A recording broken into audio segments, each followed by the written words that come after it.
Can you imagine that a simple oversight, like failing to duck when passing through a doorway, could change the course of an entire country?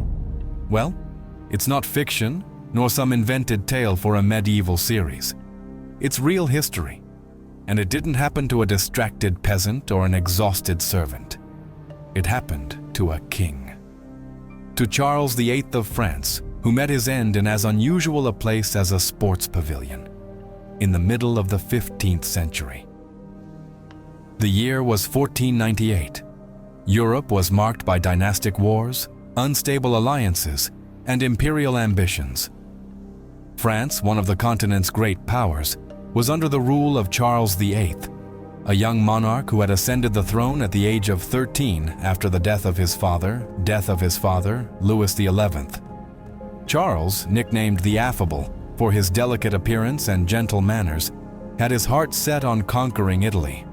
But destiny had another twist in store for him. On that day, April 7th, 1498, the king was not on a battlefield or in a state meeting. He was at the Château d'Amboise, one of the most beautiful spots in the Loire Valley, a royal residence adorned with Italian gardens, Gothic towers, and secret passages. That Saturday, a game of jeu de paume, an early version of modern tennis played indoors, was being held. For Charles, who was passionate about sports, attending the match was a welcome respite.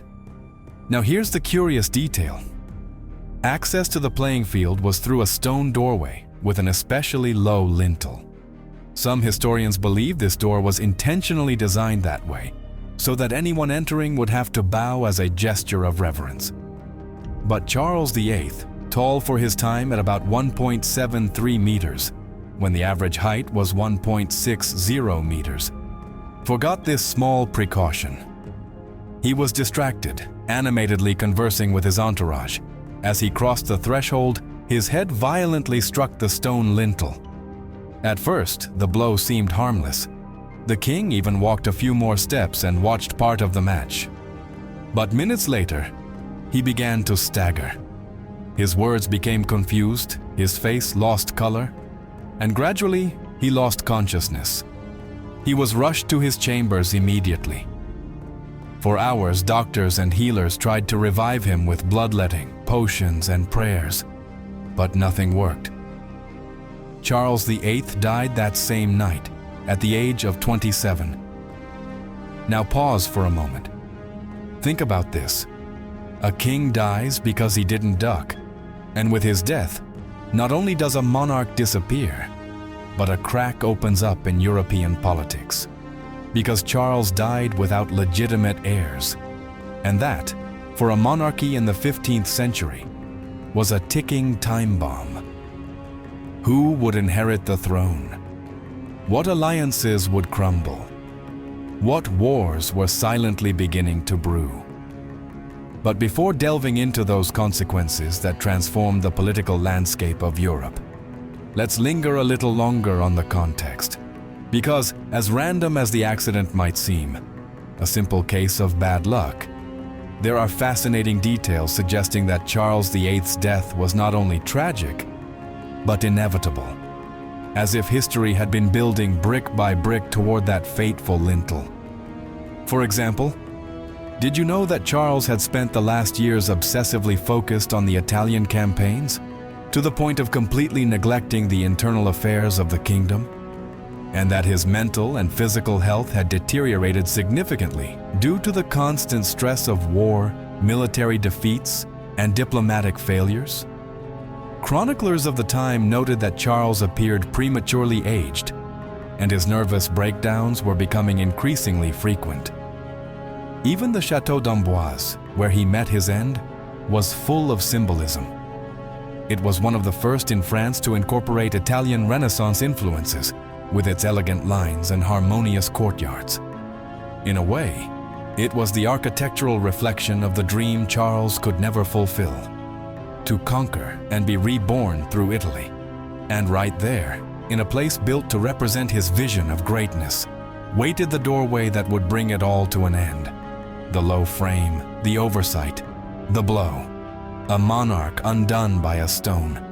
And it is here, on the edge of this surreal image, where history takes an even stranger turn. Because his death, far from closing a chapter, opened an even more turbulent one. The unexpected rise of Louis XII, the king's cousin, a nobleman who never imagined he'd end up wearing the crown. Louis of Orléans, later known as Louis XII. You see, with the sudden death of Charles VIII without direct heirs, succession became a matter of national urgency. In the French monarchy, the throne didn't pass to just any close relative, but had to follow the strict rules of Salic law. Only males could inherit, and always through the male line. Thus, Louis of Orléans, Charles VIII's second cousin and a direct descendant of Charles V, was proclaimed king. But here's where another fascinating part of this story begins. Louis XII didn't just inherit the crown. He also inherited the debts, the military ambitions, and, to everyone's surprise, the very widow of Charles VIII. Yes, you heard that correctly. The widowed Queen Anne of Brittany, who had married Charles as part of a strategy to unite the powerful Duchy of Brittany with the Kingdom of France, was politically obligated to marry the new king. The marriage between Anne and Louis XII was neither for love nor desire. It was a strategic maneuver to ensure that Brittany wouldn't separate from the kingdom after Charles's death. To marry Anne, Louis XII had to annul his previous marriage, and it wasn't an easy task. The church didn't look kindly on sacred bonds being broken for political convenience. So Louis, cunning and determined, turned to Pope Alexander VI, yes, Pope Borgia, famous for his intrigues and scandals, to obtain the annulment. He succeeded in exchange for political concessions and ecclesiastical favors. With this move, Louis XII consolidated French control over Brittany, but also inherited his predecessor's obsession: Italy. This is where history takes on an almost poetic repetition. Charles VIII had invaded Italy seeking to conquer Naples, believing himself the legitimate heir to the Neapolitan throne due to a dynastic entanglement. He failed. His army, weakened by disease and local resistance, returned to France humiliated. But Louis XII took up the same campaign, this time setting his sights on the Duchy of Milan, which he also claimed rights to through maternal inheritance. And as if fate insisted on turning tragedy into a cycle, Louis XII would also face betrayals, defeats, and diplomatic traps that had marked the last years of Charles VIII. But that didn't stop him. On the contrary, it reinforced the myth of the Renaissance king, the monarch who saw in Italy not just a conquest, but a cultural rebirth. Now let's pause for a moment and think about this. What would have happened if Charles VIII hadn't died that afternoon after hitting his head on a lintel? Would he have managed to stabilize his reign? Would he have reconciled with his military failures? Would he have had a son, avoiding the succession of Louis XII and all the alliances that followed? History doesn't usually give second chances, but sometimes it gives signs. And if we look closely, we'll see that the death of Charles VIII wasn't just a domestic tragedy. It was a turning point in French politics. His unexpected end reconfigured the internal power map, reignited old wars, and, by the way, changed the destiny of Anne of Brittany, who, despite being at the center of everything, is rarely remembered as the protagonist of this story. And since we're talking about forgotten protagonists, there's another silent character who deserves mention: the Château d'Amboise itself. Because it wasn't only the witness to Charles's fatal accident, but years later it would become the final residence of a universal genius, Leonardo da Vinci. Yes, da Vinci spent his final years in that very castle, invited by Francis I, the successor of Louis XIV. Coincidence? Fate? Historical irony? The truth is that Amboise became the stage for multiple power shifts, royal deaths, and symbolic births. And there, among ancient stones and dangerous doorways, the echo of that afternoon when a king failed to duck still lingers. And if you think that already sounds strange enough, Wait until you hear the darker theories that emerged after Charles's death. Because some chroniclers of the time didn't believe it was a simple accident, and they began to whisper in low voices about conspiracy. Because while the official version stated that Charles VIII died after hitting his head on a lintel, there were voices among nobles, chroniclers, and even members of the clergy who weren't satisfied with that explanation. It wasn't the first time a king had died accidentally in Europe, and many knew that in courts, accidents were often carefully planned. First, consider the context. Charles VIII was young, yes, but he no longer enjoyed the absolute sympathy of his allies. His campaigns in Italy hadn't just failed, they had left France with enormous debts. The initial enthusiasm for a king who promised expansion and glory had turned into disappointment. The people were growing impatient. The nobility murmured. Adversaries, both inside and outside the kingdom, smelled weakness. And the most unsettling part, Charles had no heirs. His marriage to Anne of Brittany, though politically powerful, hadn't produced a living male heir. There had been attempts, of course, but the couple lost several children at an early age, something common at the time but devastating for a crown that needed continuity. This made him vulnerable, very vulnerable. So, why not consider that his death, in a closed space, with controlled access and no impartial witnesses, could have been induced? Some suspected growing rivalry within the court.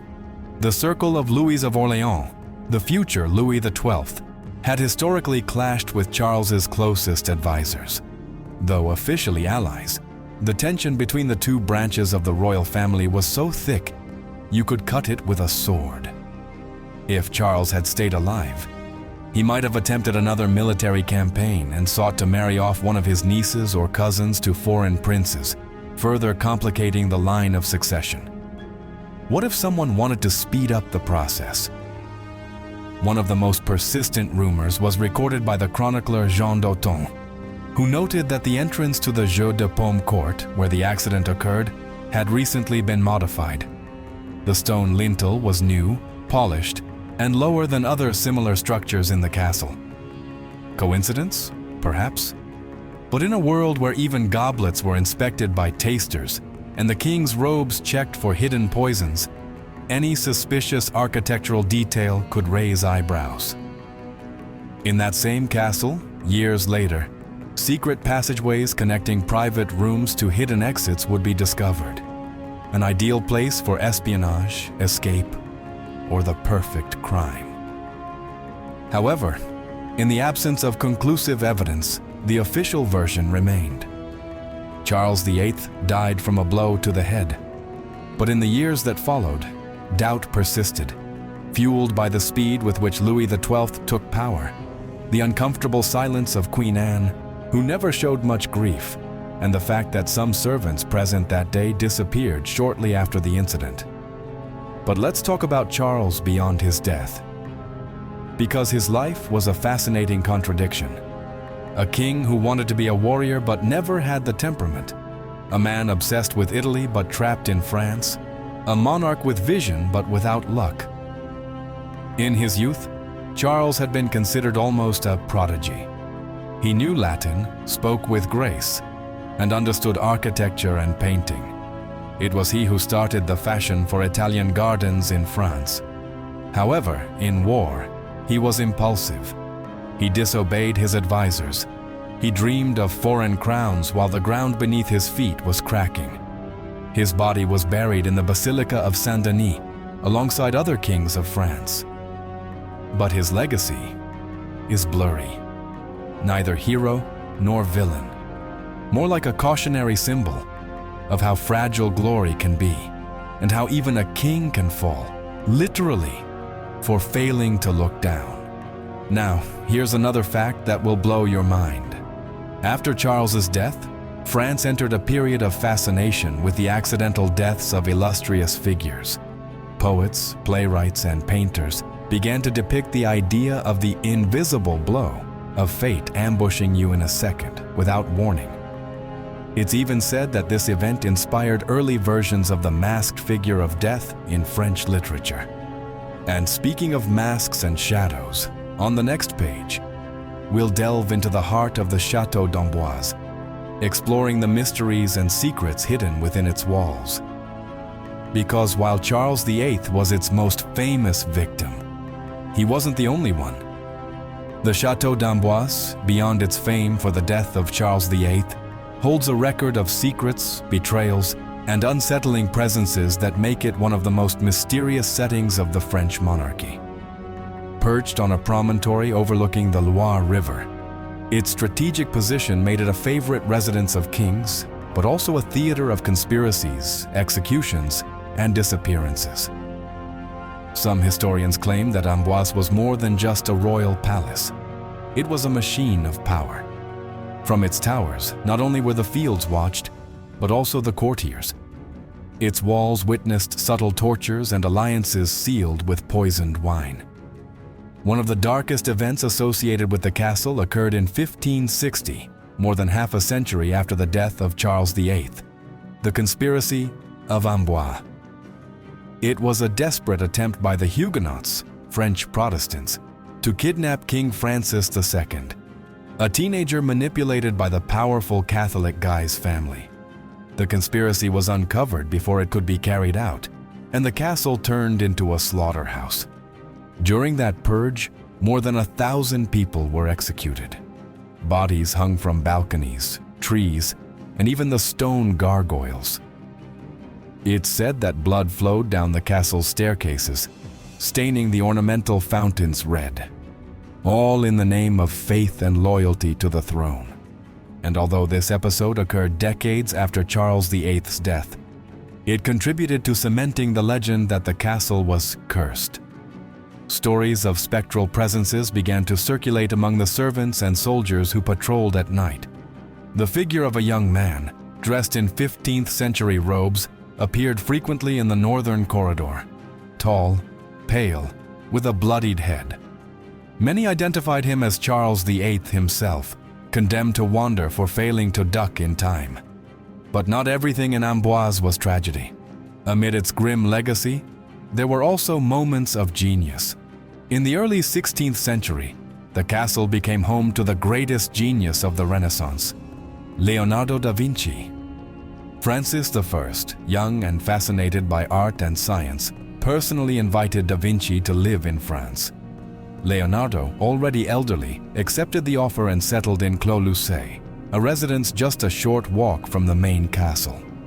From there, the Italian artist would cross an underground passageway, which still exists today, to visit the king and show him his inventions, sketches, and models. At Clos-Lucé, replicas of some of da Vinci's inventions that were never built are still preserved. Rotating bridges, self-propelled vehicles, and even designs for diving suits. Francis I considered Leonardo not only his teacher, but also his close friend. Leonardo died in France in 1519, and according to tradition, was buried in the chapel of Saint-Hubert, within the grounds of the Château d'Amboise.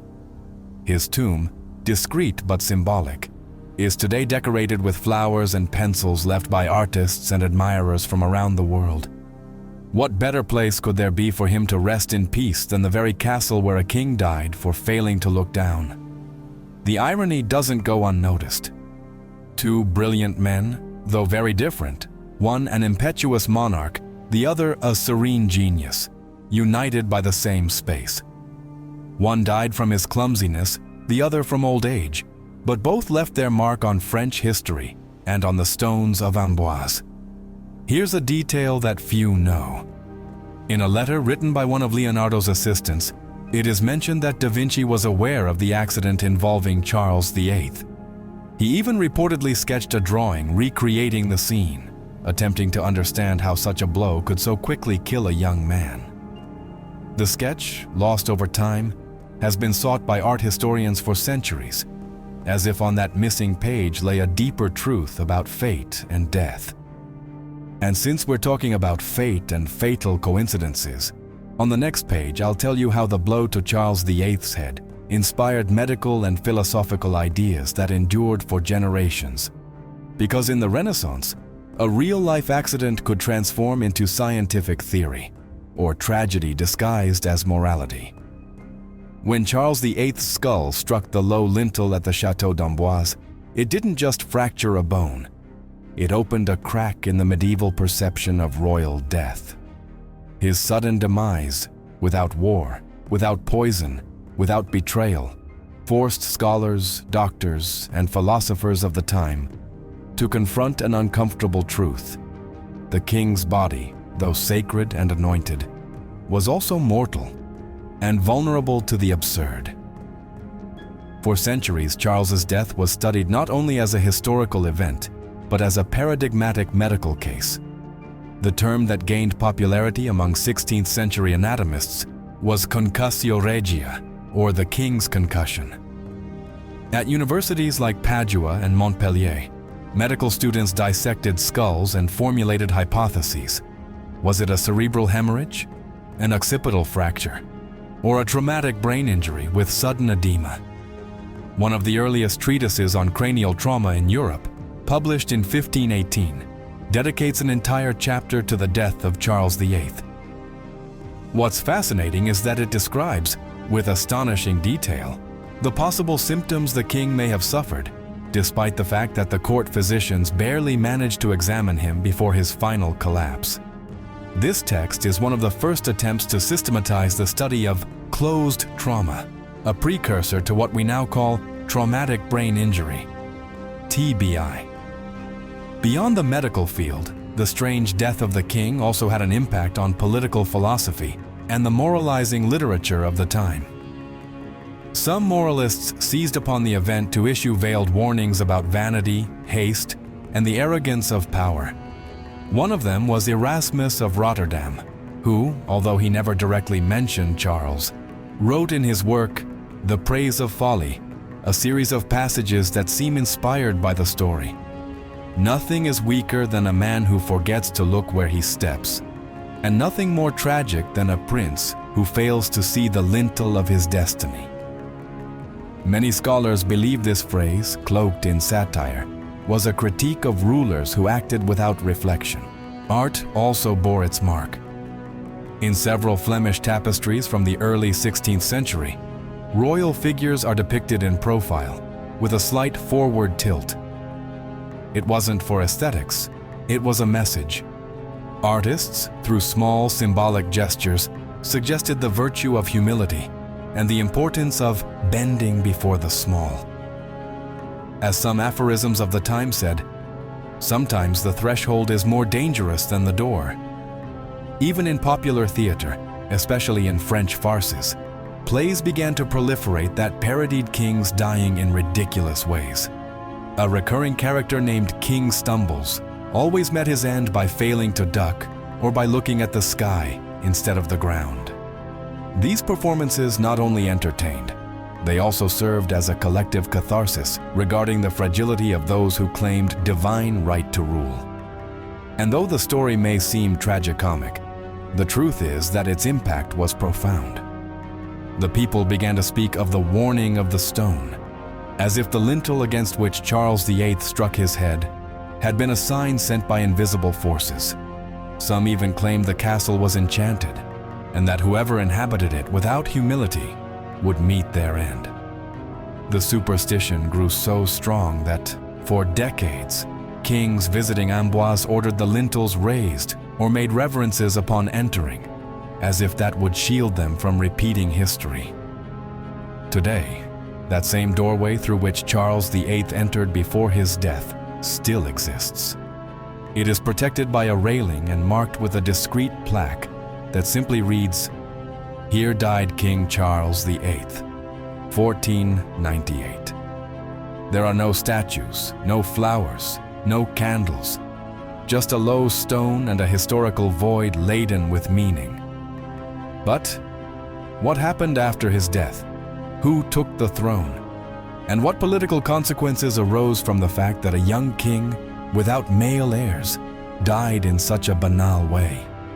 Because if there's one thing history doesn't forgive, it's a power vacuum. And when the French throne was suddenly left without a king, political sharks began circling. On the next page, we'll explore how the absurd death of Charles VIII led to one of the most critical power transitions in the French monarchy, opening the door to a new lineage that would forever change the face of the country. The echo of Charles VIII's skull striking the stone at the Château d'Amboise was not just a physical crash, it was a shockwave that shook the politics of Europe.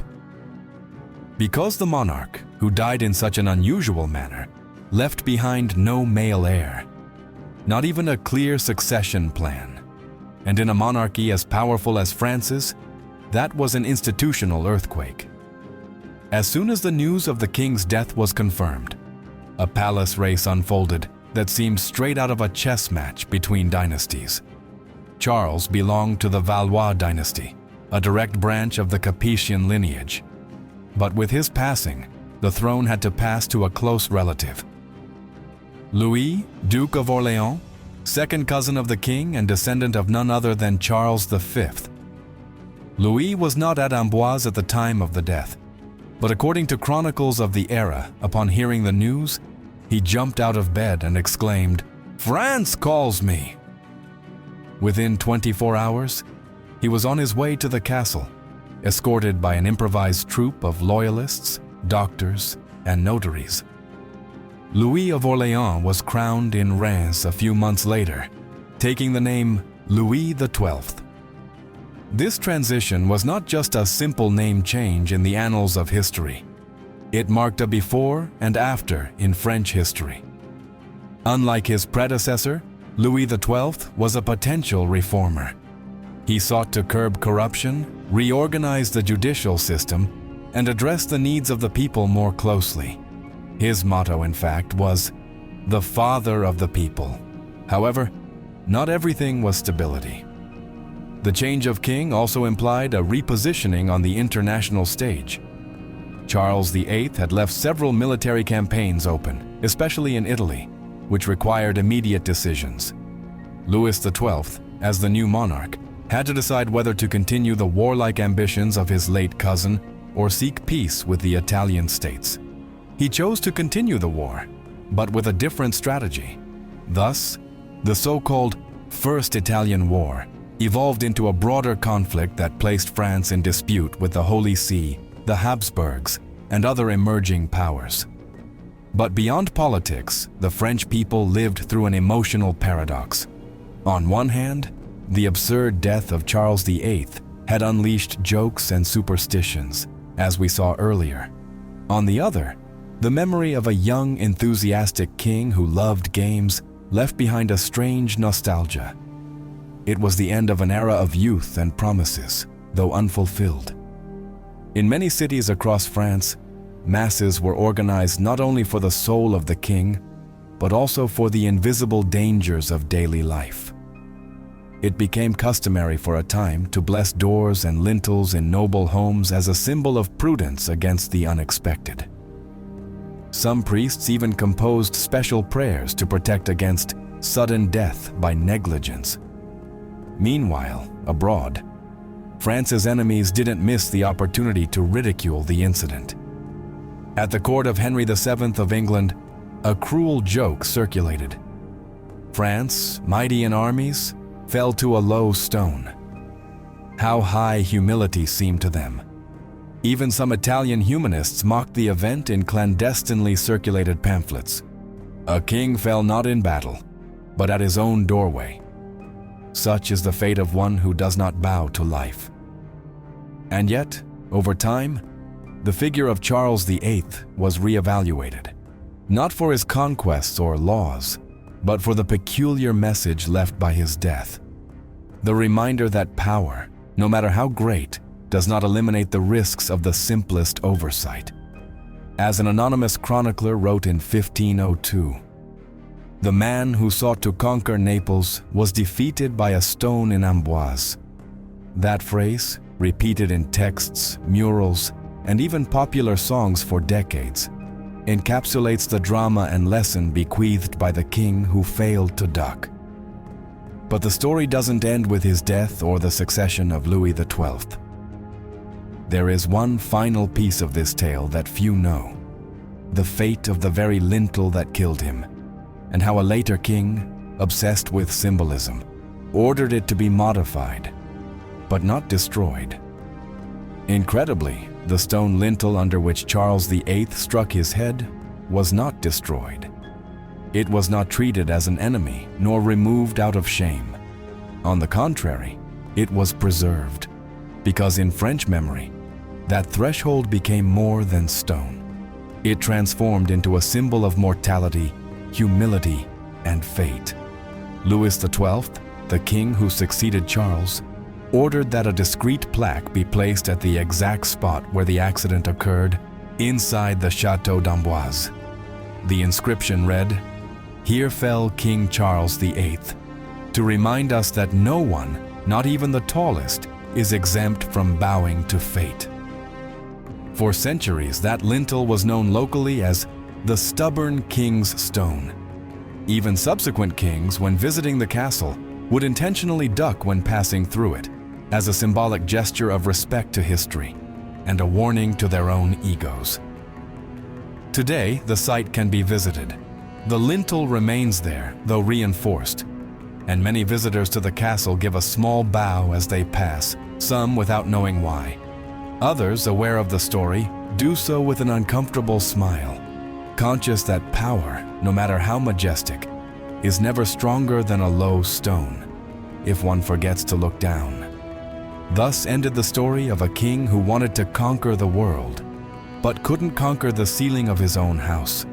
And as the old saying that arose after his death goes, he who does not bow to life will be bent by death. A curious, tragic, and eternally unforgettable story.